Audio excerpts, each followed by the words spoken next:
요즘 사람들과 대화를 나누다 보면 이런 말을 자주 듣습니다.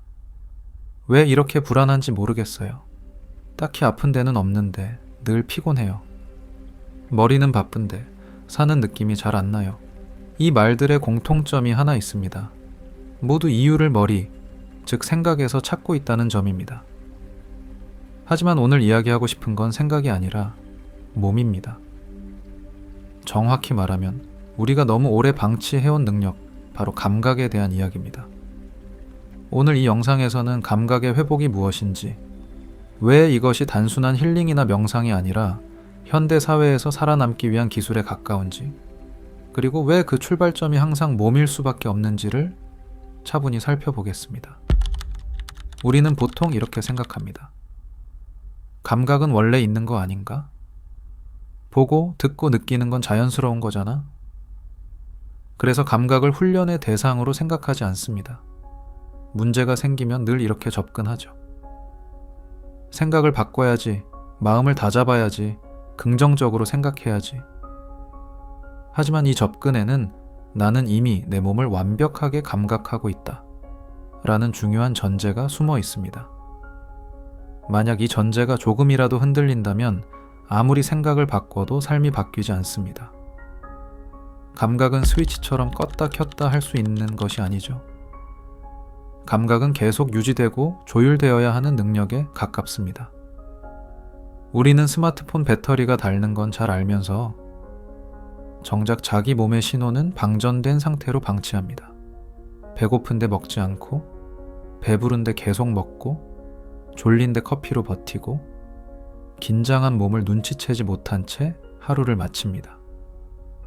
그러다 어느 순간 불안, 무기력, 분노, 공허함 같은 감정이 한꺼번에 터져 나옵니다. 그때 우리는 이렇게 말합니다. 마음이 문제인 것 같아요. 하지만 실제로는 몸의 신호를 너무 오래 무시한 결과일지도 모릅니다. 과학자들은 이 과정을 내부 수용 감각, 인테로셉션이라 부릅니다. 내부 수용 감각이란 몸 안에서 발생하는 다양한 신호를 감지하고 해석하며 하나의 의미로 통합하는 신경 과정 전체를 뜻합니다. 이 신호들은 단순히 무의식적인 생리 반응에 그치지 않고 우리가 스스로를 어떻게 인식하는지, 감정을 얼마나 안정적으로 조절하는지에까지 깊이 관여합니다. 그래서 감각이 단절된 삶은 필연적으로 흔들릴 수밖에 없습니다. 현대 신경과학은 감정이 생각보다 먼저 발생한다는 점을 비교적 분명하게 보여주고 있습니다. 그 출발점은 대부분 몸에서 올라오는 감각 신호입니다. 심장이 빨라지고, 호흡이 얕아지며, 위장이 수축하고, 어깨와 턱 근육에 미세한 긴장이 쌓입니다. 이러한 신체 정보들이 먼저 뇌로 전달된 뒤에야 우리는 비로소 그 상태를 감정이나 생각으로 해석하게 됩니다. 아, 나 지금 불안해. 아, 나 화났어. 열받아. 수치스러워. 즉, 유발된 감정은 그 자체로 원인이 아니라 몸에 나타난 감각, 신호에 대한 해석입니다. 올라오는 감각들을 제대로 느끼지 못하면 불쾌한 해석들만 남습니다.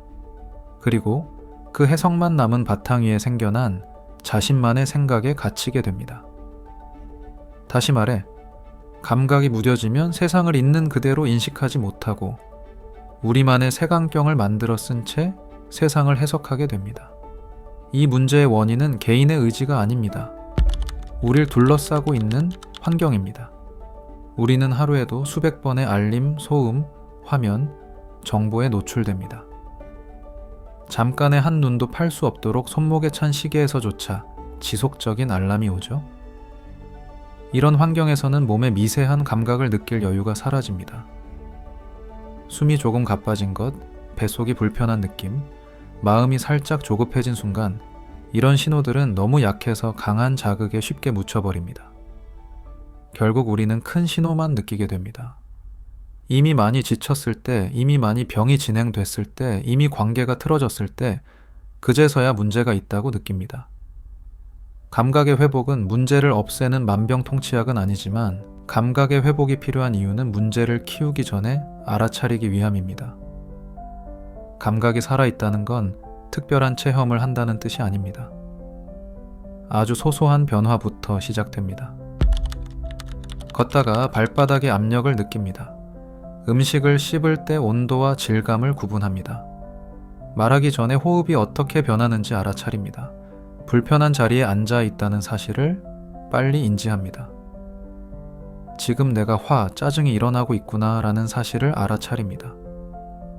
이런 감각들은 삶을 자연스럽게 만들고 회복되게 만들고 올바른 방향으로 안내해 줍니다. 많은 사람들이 알아차림, 명상, 자기 성찰을 머릿속 생각에서 시작하려고 합니다. 하지만 생각은 너무 빠르고 우리를 너무 잘 속입니다. 생각은 내가 하는 것이 아니라 나에게 일어나는 사건과 같습니다. 우리가 통제할 수 없거든요. 하지만 몸은 그렇지 않습니다. 몸은 지금 이 순간에 존재하고 거짓말을 하지 않습니다. 그래서 알아차림은 항상 몸에서 시작하는 것이 가장 효율적입니다. 지금 숨은 깊은지 얕은지, 어깨에 힘이 들어가 있는지, 턱을 꽉 물고 있는지, 배가 따뜻한지 차가운지, 이 질문들은 답을 찾으려고 애쓸 필요가 없습니다. 느껴지면 그게 답입니다. 안 느껴지면 그 또한 현재 당신의 상태입니다. 감각에 대해 이야기하면 이런 오해를 받곤 합니다. 현실 도피 아니에요? 너무 자기 안으로만 들어가는 거 아닌가요? 하지만 실제로는 반대입니다. 감각이 무딘 사람은 외부 자극과 내부 신호의 차이를 구분하는 능력이 저하되고 이는 판단과 행동을 왜곡하게 만듭니다. 반면 감각이 살아있는 사람일수록 현실 감각이 또렷합니다. 피곤할 때 무리하지 않고 위험한 상황을 빨리 감지하고 올바른 판단을 내립니다. 감정이 폭발하기 전에 조절합니다. 감각은 현실을 흐리는 것이 아니라 현실을 정확하게 읽게 해주는 장치입니다. 감각이 무뎌진 상태는 치부나 결함이 아닙니다. 너무 오래 효율과 속도 위주로 살아온 결과입니다. 그래서 우리에게 필요한 건 치료가 아니라 조율입니다. 하루 중 조용한 시간 확보하기, 식사 속도를 의식적으로 늦추기, 걷거나 요리할 때 멀티태스킹 줄이기, 몸이 보내는 작은 신호에 반응해보기. 이건 대단한 결심이 아니라 나라는 개체의 운용 방식을 살짝 조정하는 것에 가깝습니다. 감각의 회복이란 더 예민해지는 것이 아닙니다. 더 많은 것을 느끼는 것도 아닙니다. 이미 느끼고 있었지만 무시해왔던 것들과 다시 연결되는 과정입니다. 몸과 다시 연결되면 우리의 삶은 조금 덜 흔들리고 조금 덜 무너지고 조금 더 내 편이 됩니다.